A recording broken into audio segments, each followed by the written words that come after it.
ahora para hacer la proyección, pero ya estamos listos.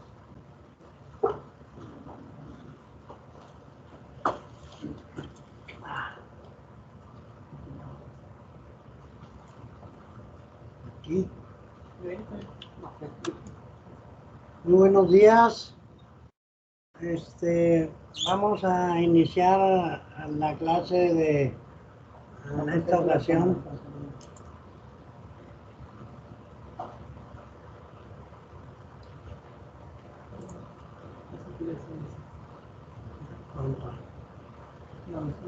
No está habilitada la pantalla. Nada más el micro. Bueno,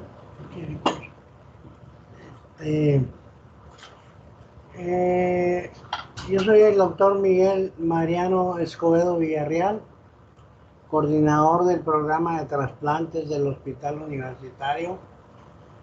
En esta ocasión vamos a hablar del trasplante hepático.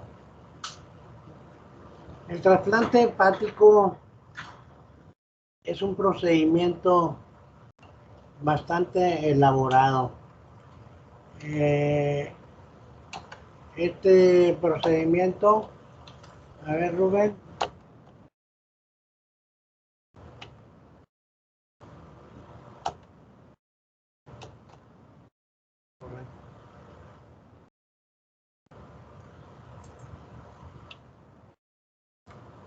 Este procedimiento tiene aproximadamente 50 años de haberse diseñado, por así decirlo.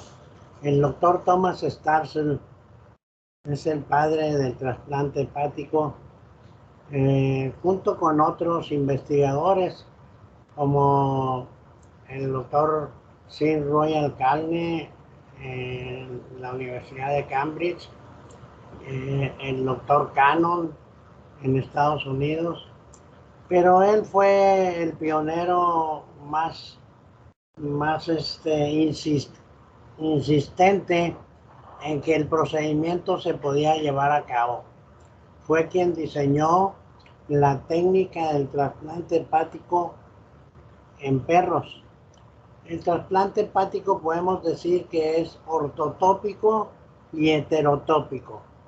Ortotópico cuando el hígado se coloca en el mismo sitio donde estaba originalmente, y heterotópico cuando se pone en otro sitio diferente, por ejemplo en la fosa ilíaca derecha. Entonces, Starzl diseñó la técnica del trasplante hepático ortotópico, que es la que se utiliza hasta la actualidad. En 1963 realizó el primer trasplante hepático, que desafortunadamente no tuvo éxito. La pacientita, que era un pacientito pediátrico, falleció en el quirófano desangrado. De 1963 a 1967 realizó otros 5 o 6 trasplantes y todos se murieron. Nadie creía en él. No fue hasta 1967 que trasplantó una pacientita con un tumor de hígado maligno y sobrevivió 1 año 6 meses. Entonces, pues empezó la gente a tener entusiasmo por el trasplante hepático. Después de eso, Thomas Starzl y su grupo siguieron trasplantando pacientes, pero no tenían una sobrevida prolongada. La gran mayoría de los pacientes se morían en el primer año. No tenían sobrevidas prolongadas. No fue sino hasta que en 1980, en los 80s, surgen nuevos inmunosupresores. En 1978 surgió la ciclosporina, que era un potente inmunosupresor, y ese producto hizo que cambiara la evolución del trasplante de hepático y el de riñón y de muchos trasplantes. Los pacientes sobrevivían al rechazo y en la actualidad la sobrevida del trasplante hepático a 5 años es del 85 a 90%. Y,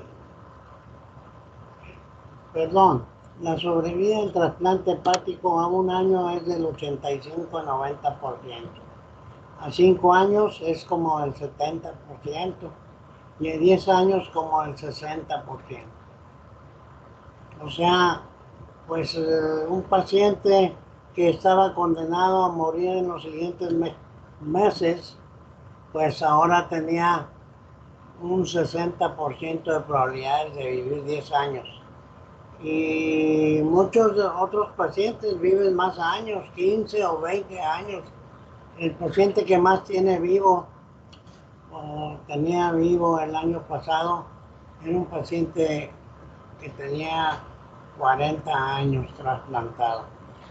Entonces, pues nosotros tenemos aquí en el hospital un grupo de pacientes que han sobrevivido los 15 años. Tenemos pacientes arriba de 20 años trasplantados. Y Thomas Starks, pues fue el pionero en el mundo y desafortunadamente falleció el año pasado, a la edad casi de 90 años. Ahora el Instituto de Trasplantes de la Universidad de Pittsburgh lleva su nombre. Podemos decir que cualquier paciente con una enfermedad hepática crónica o aguda, el cual no pueda mantener una calidad normal de vida, o pacientes con complicaciones serias relacionadas con la enfermedad hepática, son pacientes que se pueden trasplantar. Prácticamente cualquier paciente de cualquier etiología que tenga una deficiencia hepática importante puede ser trasplantado. Inclusive pacientes con enfermedades hepáticas malignas se pueden trasplantar reuniendo algunos criterios: que los tumores no sean mayores de 5 centímetros, que no haya evidencia de enfermedad fuera del hígado, y todas las enfermedades crónicas del hígado como las colestasis, la cirrosis de origen no biliar, las insuficiencias hepáticas agudas fulminantes secundarias a intoxicaciones por medicamentos, secundarias a la ingesta de hongos que son tóxicos, que desarrollan insuficiencia hepática aguda fulminante, se pueden trasplantar, incluyendo las enfermedades de tipo viral que a veces progresan a hepatitis fulminante, también se pueden trasplantar. En los niños, las enfermedades congénitas o metabólicas, la deficiencia de alfa-1 antitiripsina, la tironocinemia, el Crigler-Najjar, y pudiéramos decir que la causa más frecuente por la que se trasplantan los niños, probablemente el 50% más, es la atresia de vías biliares. Pacientitos que salen con un defecto en la formación de sus vías biliares y que desde las primeras semanas empiezan a ponerse ictéricos. Hay indicaciones específicas para trasplantar un paciente. Un paciente que tenga una hepatopatía crónica y que ya desarrolla cuadros de encefalopatía frecuentes, tiene indicación específica de ser trasplantado. o que desarrollan ascitis refractaria al tratamiento. A estos pacientes con ascitis los manejamos con restricción de líquido, restricción de sal y diuréticos, y no responden, siguen con una cantidad muy importante de ascitis que les impide pues alimentarse, porque tienen una sensación de plenitud gástrica, tienen dificultad respiratoria porque pues, los pulmones no pueden hacer su movimiento, porque el diafragma no puede vencer esa presión que crea la ascitis importante. Entonces esos pacientes tienen indicación de ser trasplantados. Los pacientes con enfermedades crónicas del hígado que desarrollan cirrosis y también desarrollan hipertensión portal, pues estos pacientes frecuentemente tienen formaciones de varices en todo el tubo digestivo y pueden tener sangrado por varices esofágicas que a veces pues les causa la muerte. Entonces un paciente que tenga sangrados recurrentes por varices esofágicas básicamente son pacientes que se deben de trasplantar porque se pueden morir en un evento de sangrado. Los pacientes también desarrollan con esta enfermedad crónica hepática fatiga severa que les impide pues desarrollarse. Desarrollan también enfermedad ósea o prurito intenso. En los niños desarrollan desnutrición severa que hace que tengan retardo en el crecimiento. Y todos estos pacientes pues deben de ser preparados para trasplantarse. Existen algunas clasificaciones que nos pueden ayudar a determinar pues cuál es la severidad de la insuficiencia hepática que tiene el paciente, como es la clasificación de Child. La clasificación de Child pues toma para hacer su valoración la albúmina, el tiempo de protrombina, la bilirrubina, el grado de encefalopatía y la citis. Entonces, cada uno de estos parámetros tiene sus puntos y se considera que un paciente que tenga una clasificación de Child A, pues es un paciente que está bastante estable, que no tiene indicación de ser trasplantado. Hay pacientes que pueden continuar con medidas generales y algunos medicamentos en Child A y vivir sin tener que ser trasplantados por 3 a 5 años. Entonces estos pacientes de clasificación Child A, que son de 5 a 8 puntos, no tienen indicación de ser trasplantados, a no ser que tengan una indicación específica, como por ejemplo que les haya aparecido un tumor maligno en el hígado, que tengan ascitis intratable, que se esté deteriorando su estado nutricional o que hayan tenido sangrado tubo digestivo. Pero de ahí en fuera estos pacientes pueden vivir 3 a 5 años o más sin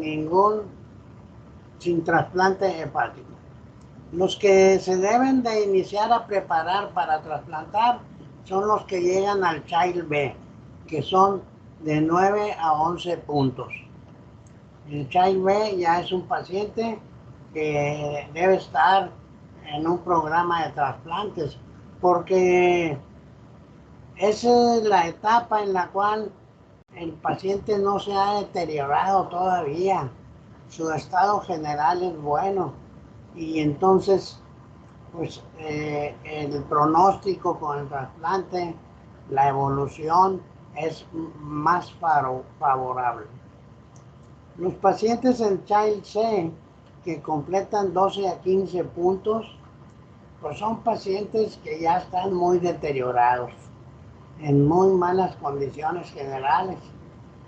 No quiere decir que no se puedan trasplantar, pero su pronóstico con el trasplante tiene menos porcentaje de éxito debido a su condición, a su mala condición general.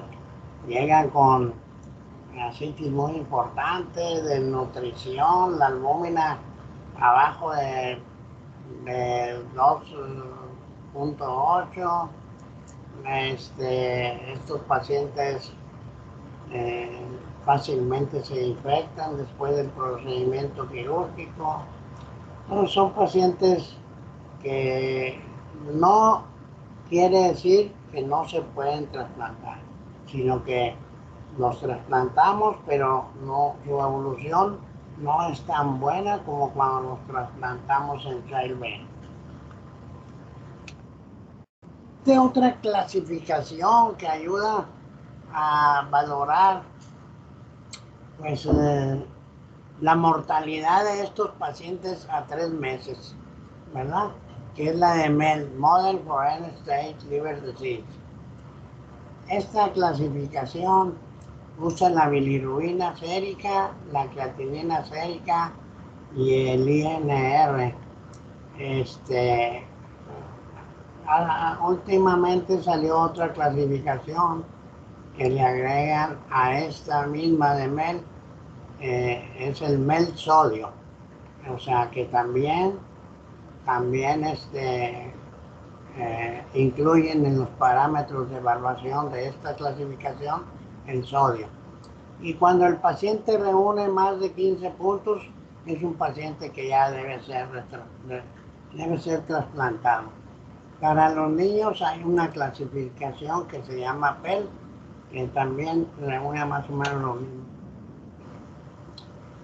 Esta fotografía está un poco dramática o triste, pero me gusta mostrarla a las audiencias cuando doy una plática. No debemos dejar que los pacientes lleguen en estas condiciones, en un estado de nutrición severa, con una citis a tensión, con una red venosa colateral secundaria, la hipertensión portal. Así como está este bebé, así llegan los adultos también. Pues eso no es correcto. La persona que los atendió previo a una unidad de trasplantes, pues se tardó mucho en orientarlo y dirigirlo a una unidad de trasplantes, ¿verdad? Entonces, los pacientes no nos deben llegar en estas condiciones porque el éxito del trasplante pues es muy bajo, ¿verdad? Son fácilmente susceptibles de infectarse, no tienen defensas,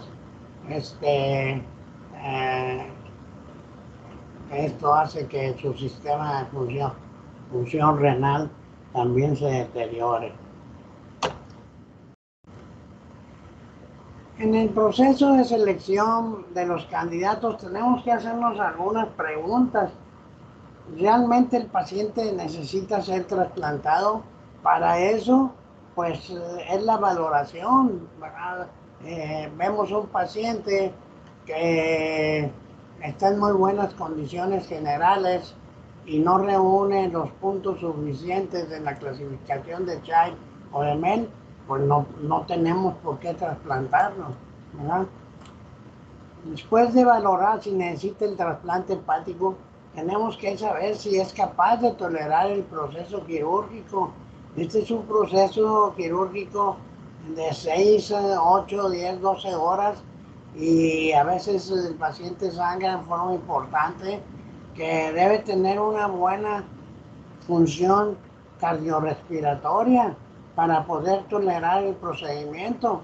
Si no tiene una buena reserva cardíaca, pues ni para que lo llevemos al quirófano, no vamos a poder rescatarlo.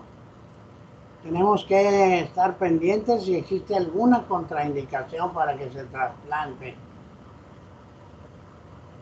¿Cuáles son los riesgos y el grado de recurrencia de la enfermedad hepática? Algunas enfermedades hepáticas regresan nuevamente al hígado trasplantado, como por ejemplo los tumores, algunas cirrosis de tipo inmune, el alcoholismo. El paciente puede volver a tomar y pues el trabajo que hicimos no es satisfactorio porque el paciente no tenía un buen control de su enfermedad alcohólica, ¿verdad? Entonces, estas situaciones tenemos que valorarlas. Esta es la técnica que diseñó el doctor Thomas Starson. Él al principio no usaba esta bomba que está aquí a la derecha, que es una bomba de circulación extracorpórea, la cual saca la sangre del sistema esplácnico. Aquí está la porta, saca la sangre de la circulación sistémica venosa a través de la vena femoral, las pasa aquí en una Y a la máquina que tiene una fuerza centrífuga, y esta máquina la transporta a la parte superior del cuerpo del paciente. Antes de meter esta máquina, en 1983, pues los pacientes se desestabilizaban hemodinámicamente, porque quitando el hígado poníamos una pinza en la cava suprahepática y otra pinza en la cava infrahepática, y se perdía la mitad de la circulación al corazón. Entonces esto pues hacía tambalear la hemodinamia del paciente, y luego le quitamos además la circulación portal. Entonces finalmente en el 83 se diseñó esta máquina que no requiere de heparina, y el paciente no se desestabilizaba. En la actualidad hay un buen número de grupos en el mundo que la siguen usando, sobre todo los americanos, Estados Unidos, porque pues ellos la diseñaron y creen firmemente en ellos. Hay otro grupo, por ejemplo, los europeos no la utilizan, salvo en algunas contadas ocasiones, que hacen la prueba y si ven si el paciente no se desestabiliza, pues no la utilizan. Pero siempre la tienen ahí en el quirófano por si ocurre alguna eventualidad. Observen cómo aquí ya no tiene el hígado el paciente. Se ve la vena cava suprahepática, el conducto biliar, la porta, por ahí debe estar la arteria, pero en esta imagen no se ve. Y está aquí la vena cava infrahepática. Es la técnica original, que es la misma técnica que se diseñó en los perritos. Y aquí está cómo se reconstruye. Este es el hígado. Observen cómo el hígado, los que lo procuraron con la vena hepática, la vena cava retrohepática. La vena cava retrohepática va unida al hígado por algunas venas que drenan directamente. Entonces, cuando lo quitan con todo y la vena, ¿verdad? Entonces, aquí unieron la vena cava suprahepática. Aquí está unida la vena cava infrahepática, la vena porta, el conducto biliar y la arteria hepática. Las primeras suturas que hacemos es la vena hepática, la vena cava suprahepática. Después de esa, pegamos la vena porta. Ya que pegamos la vena porta, abrimos la vena porta para que se sangre un poco el hígado, porque recuerden que para preservar el hígado le pusieron alguna solución que tiene sustancias que no quisiéramos que se fueran a la circulación sistémica. Entonces drenamos unos 300 mililitros de sangre antes de suturar la vena cava inferior. Ya que lo drenamos, la suturamos y ahora sí ya abrimos la circulación, ¿verdad? Y enseguida suturamos la arteria hepática y posteriormente el conducto biliar. En los inicios de la era del trasplante hepático, pues se dejaba una sonda en el conducto biliar para protegerla. Estaban en la curva de aprendizaje, pero ya desde hace un buen número de años, pudiéramos decir que unos 20, ya no se usa la sonda en el conducto biliar.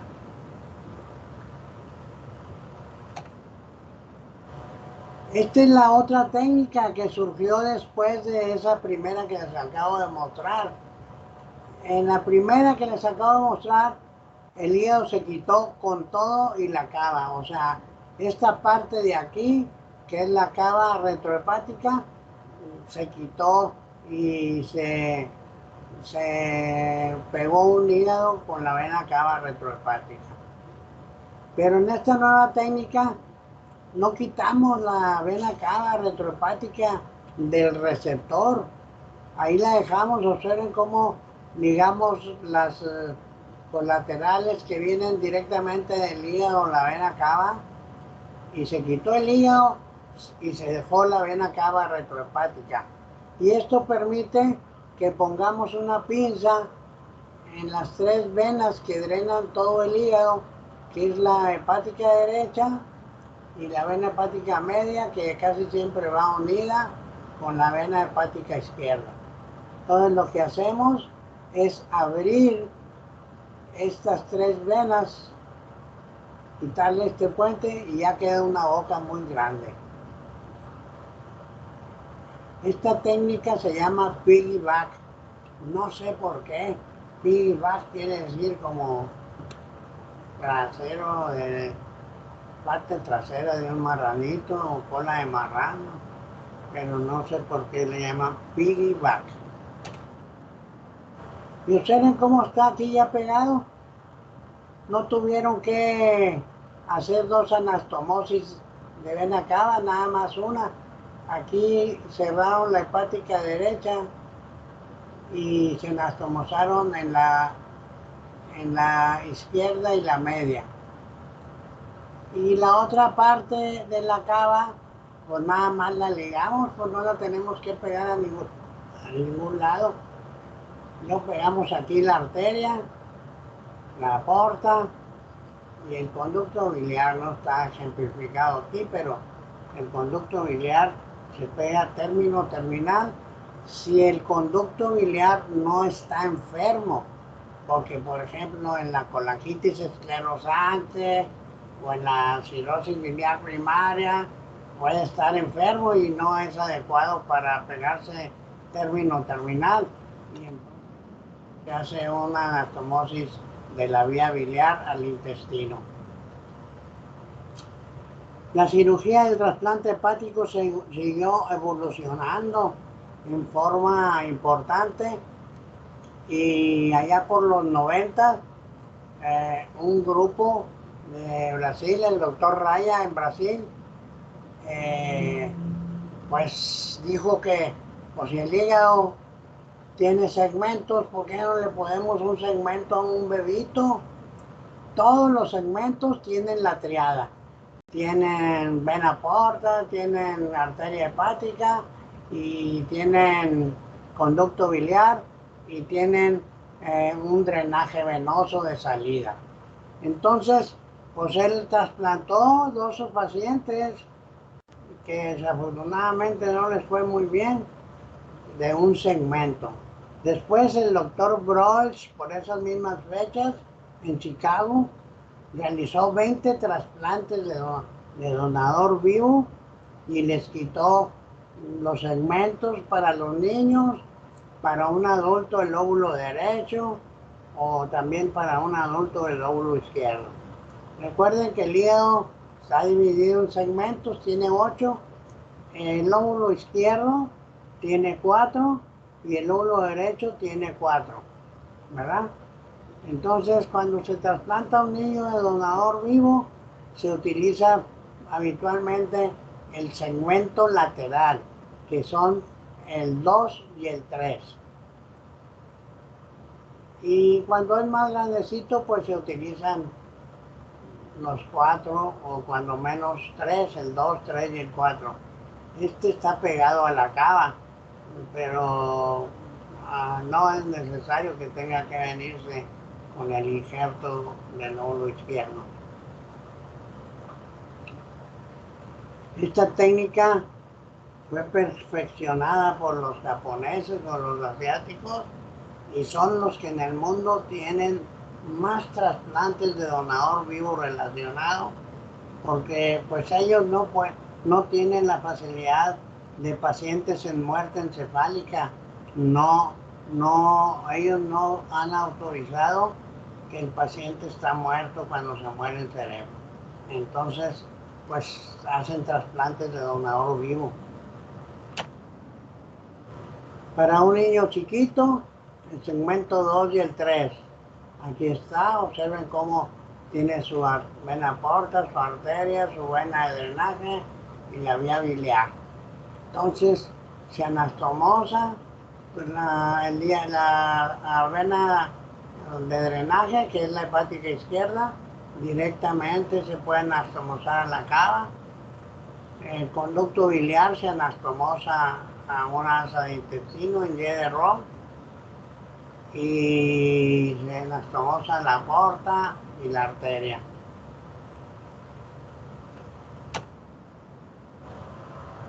Usamos para esta cirugía una incisión que se llama Mercedes-Benz. Mercedes-Benz le puso el doctor Sir Royal Calne de Cambridge porque se parece a la imagen del carro Mercedes-Benz y así se escribe en la literatura. Es una incisión subcostal bilateral con una prolongación hacia la línea media. Se puede quitar o no se puede quitar el gifoides, pero no se entra al tórax. Tenemos un paciente que pues al abrir vemos que el hígado está pues totalmente granular, lobular, ha perdido su superficie lisa, su color, su consistencia es más firme, pétrea. Aquí está ya en la bandeja retirado. Aquí estamos preparando el injerto que alguien donó. Estamos preparando la arteria, la vena cava, quitarle el tejido excedente. Aquí está un poco oscuro, pero observen cómo aquí está puesta una pinza.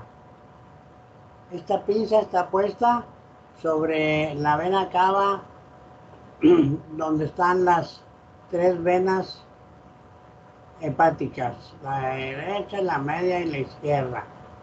Nosotros desde un principio acostumbramos a abrir las 3 venas y eso nos ha dado bastante buen resultado. Aquí estamos ya, observen cómo aquí está el hígado pálido totalmente. Nuestra pinza en las venas hepáticas, no tuvimos que cortar la cava. Ya suturamos la parte posterior de la vena y estamos empezando la parte anterior. Ya anastomosamos la vena y la vena suprahepática, y ya observen cómo el hígado ya tiene coloración. Esto quiere decir que ya anastomosamos la porta y soltamos la circulación y ya se pintó el hígado de su color, color vino. Y aquí estamos terminando de anastomosar la arteria hepática.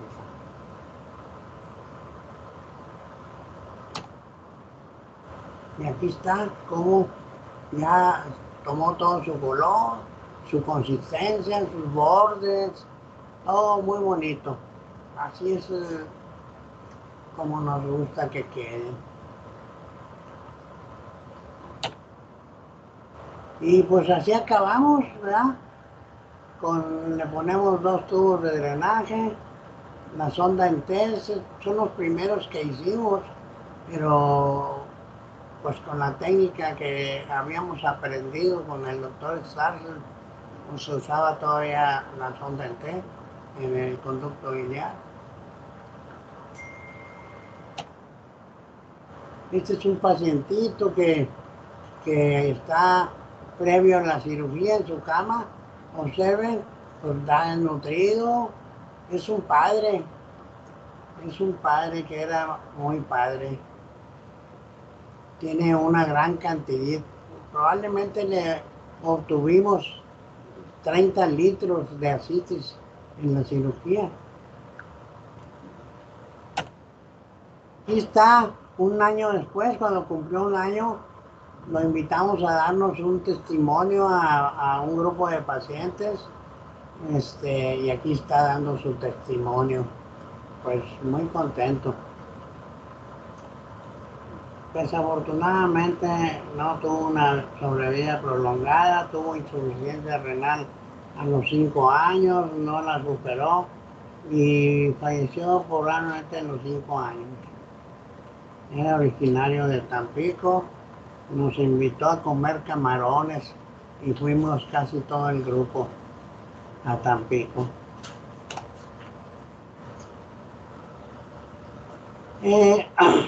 Hay 2 aspectos que quiero comentarles del trasplante hepático. Uno es que los órganos, para poder que puedan estar varias horas fuera del cuerpo humano, necesitan de hipotermia a 4 grados centígrados y necesitan de soluciones preservadoras, que en el mercado hay pues un buen número. La que usan en Estados Unidos, la gran mayoría, es una que ellas inventaron, que se llama BioSpan. Y la que usamos aquí es una que inventaron los europeos, que es el HTK o custodiol. Entonces, eso hace que un órgano puede estar fuera del cuerpo humano por varias horas. En cuanto a hígado, puede mantenerse viable el órgano por un espacio de 18 horas. Nadie queremos poner hígados de 18 horas. Todos queremos poner hígados de preferencia de menos de 8 horas. Eso es lo ideal. Pero estas soluciones pueden mantenerlo por más tiempo. Y así el riñón dura 24 horas, que también nadie quiere ponerlo a 24 horas. El páncreas no tiene tanta duración fuera del cuerpo humano con las soluciones, unas 6 horas, igual que el pulmón y el corazón. Y el otro aspecto es que los pacientes tienen que tomar inmunosupresión prácticamente de por vida. Hay algunos pacientes que entran a un protocolo de inmunotolerancia después de 2 años de trasplantados y empiezan a bajarles las dosis, a quitarle 1 o 2 y a veces pueden quitarle hasta todos, ¿verdad? Todos los inmunosupresores. Pero de entrada, pues esos pacientes reciben esteroides que se los procuramos quitar a los 3 meses, tacrolimus, que es es el producto más potente que tenemos ahorita, después del cual tenemos la ciclosporina. El tacrolimus salió en los 80s, no me acuerdo si el 83 por ahí, pero antes de este estaba la ciclosporina, que salió en el 78.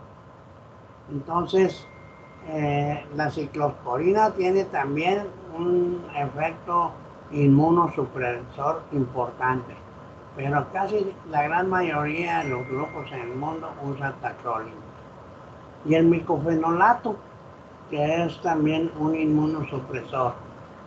Poco a poco, como va avanzando en el tiempo el paciente trasplantado, pues le quitamos primero los esteroides, después disminuimos la dosis del micofenolato, e inclusive se los quitamos y le bajamos la dosis al tacrolimus. No hemos tenido pacientes en los cuales le podamos quitar todo, ¿verdad? Siempre tienen aunque sea una dosis pequeña de algún inmunosupresor. El tacrolimus y la ciclosporina son nefrotóxicos. De hecho, muchos pacientes vienen acabando con su riñón. Entonces procuramos retirarlo. En la actualidad tenemos alternativas para no usar tacrolimus ni ciclosporina. Cuando ya el paciente está bien estabilizado, podemos cambiarlo a sirolimus o everolimus, que son medicamentos que no son nefrotóxicos y que sí nos ayudan a contener el rechazo. Esos son otros medicamentos que en hígado no usamos, ni el basiliximab, ni el laquizumab. La globulina antitimocítica, pues sí la podemos usar si tenemos un evento de rechazo, igual que el Campac 1H.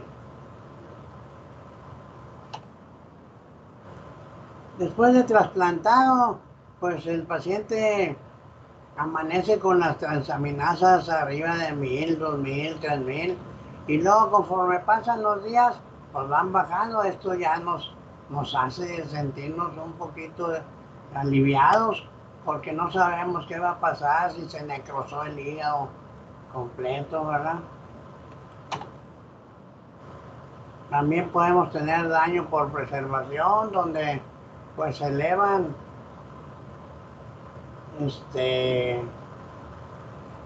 las enzimas, la bilirrubina.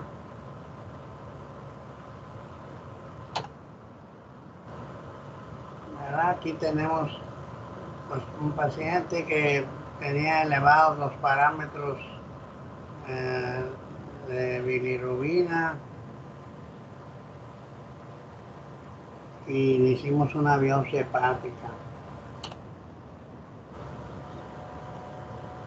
La función renal también se maltrata en el procedimiento, y a veces algunos pacientes ya llegan con una función renal deteriorada, pues hace crisis en el posoperatorio. Pero ya funcionando el hígado, nosotros decimos, igual que algunos autores, que el hígado es la orquesta de la función hepática, de la función del cuerpo. Jalando el hígado, jala todo lo demás.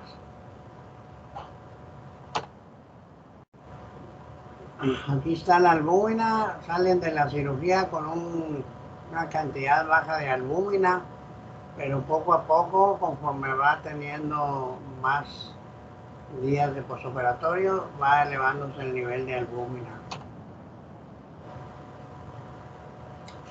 En cuanto a la inmunosupresión, pues la inmunosupresión es algo que tiene uno que manejar con cautela. Si nos vamos a una inmunosupresión agresiva, podemos tener pues, un índice mayor de infecciones por virus, citomegalovirus o Epstein-Barr virus, por hongos, cándida o aspergillus. Podemos tener enfermedades linfoproliferativas, ¿verdad? Linfomas. Entonces tenemos que encontrar el nivel adecuado de inmunosupresión, que sea mínimo, de tal manera que no tengamos estas complicaciones, y que sea mínimo, pero de tal manera que no tengamos estas otras complicaciones, porque si tenemos muy baja inmunosupresión, pues el paciente desarrolla rechazo celular agudo, rechazo crónico, no desarrollará estas complicaciones, pero estas pues se van a presentar. Entonces debe tener uno un equilibrio en el manejo de la inmunosupresión. Y el margen de seguridad en el primer año es muy chiquitito. Entonces, en el primer año tenemos que estar muy pendientes, ¿verdad? Además, tenemos que estar pendientes de efectos colaterales, ¿verdad? Hay neurotoxicidad, hay disfunción renal, hay hipertensión, hay diabetes, cuando nos pasamos mucho al exceso de inmunosupresión. Si nos quedamos atrás, pues hay riesgo de rechazo, ¿verdad? Después del primer año ya se amplía el margen de seguridad. Estas son complicaciones de la ciclosporina que usábamos al principio. Les da una enfermedad seria de las mucosas que se resuelve bajando la dosis o suspendiendo la ciclosporina. Aquí está el paciente cómo tiene su boca llena de ulceraciones. La hipertrofia gingival, la ciclosporina. Da hirsutismo. Esto lo vimos en una de nuestras pacientes, era una femenina. No me la traíamos como cito. Entonces, afortunadamente se suspende el medicamento y se les quita. Es un grupo de pacientes que tenemos aquí. No todos están vivos ya, pero por ejemplo esta niña ya va para sus 20 años. Este paciente es el que tenemos ahorita con más años, todavía está vivo, tiene más de 20. Esta también. O sea, prácticamente todos están vivos de aquí. Este pacientito ya falleció. Bien. Conclusiones. El trasplante hepático es una medida de tratamiento que ya fue aceptada desde 1983 para el tratamiento de las enfermedades terminales del hígado. Una selección adecuada del donador y receptor repercutirá en resultados finales. Una cosa muy importante es que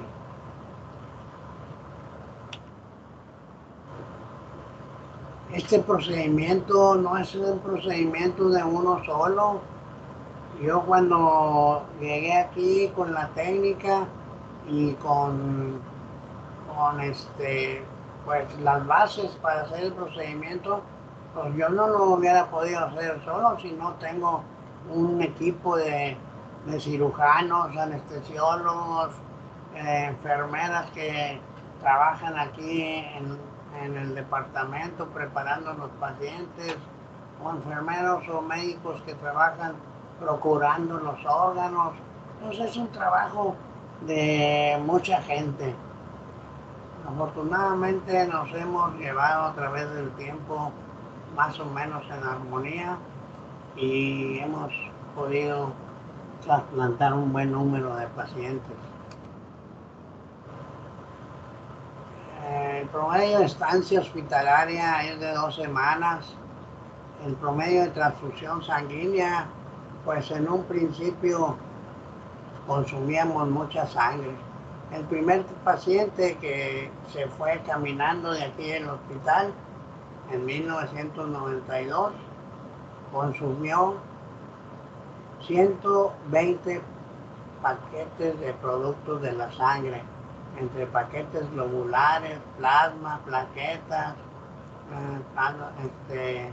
concentrados plaquetarios, una cantidad enorme. Bueno, ahí en el banco de sangre nomás les avisamos, oiga, va a haber trasplante de hígado. Todos se escondían. La sobrevida de los pacientes, ya había comentado algo, 85-90 a un año, 70% a 5 años y 60% a 10 años, pero pueden vivir más. Regresan a una vida totalmente normal. Aquí está el grupo cuando iniciamos. Está aquí el doctor Elmiro Pérez, nuestro director, que él nunca me dejó desde que llegué de la Universidad de Pittsburgh y siempre me acompañó a operar perritos. Ahí íbamos todos, pues decía yo que a regañadientes porque yo era profesor de ellos y el que nunca me dejó fue el doctor Elmiro Pérez. El doctor Ángel Martínez Velas, que muchos de ustedes ya lo han de conocer, es profesor de cirugía, pues él ya con sus obligaciones pues ya no pudo acompañarme y ya se salió del grupo. El doctor es el neumólogo intensivista Homero Náñez.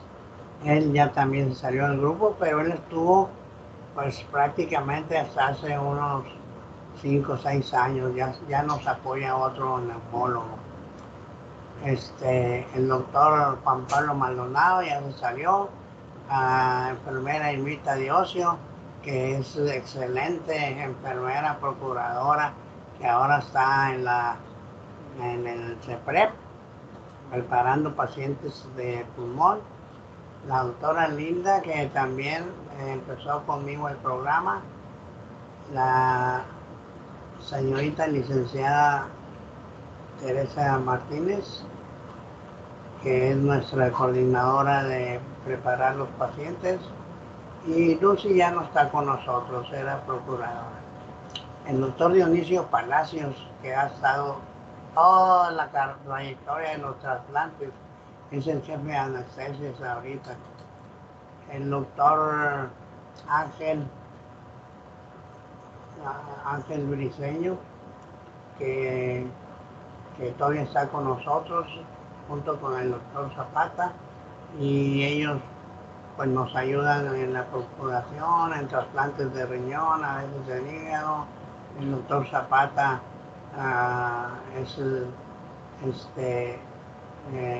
tiene entrenamiento en trasplante de páncreas y hace cirugía de riñón y páncreas, trasplantes, pero no ha progresado mucho ese programa. Finalmente estos pacientes pues tienen una lucecita al final del túnel, una esperanza, y muchos de ellos ahí andan trabajando. Muchas gracias. ¿Hay alguna pregunta? No está Rubén.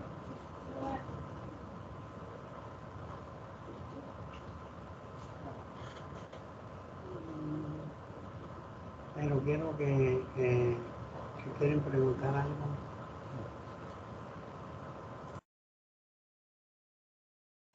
Muchas Rosy gracias, tiene- doctor.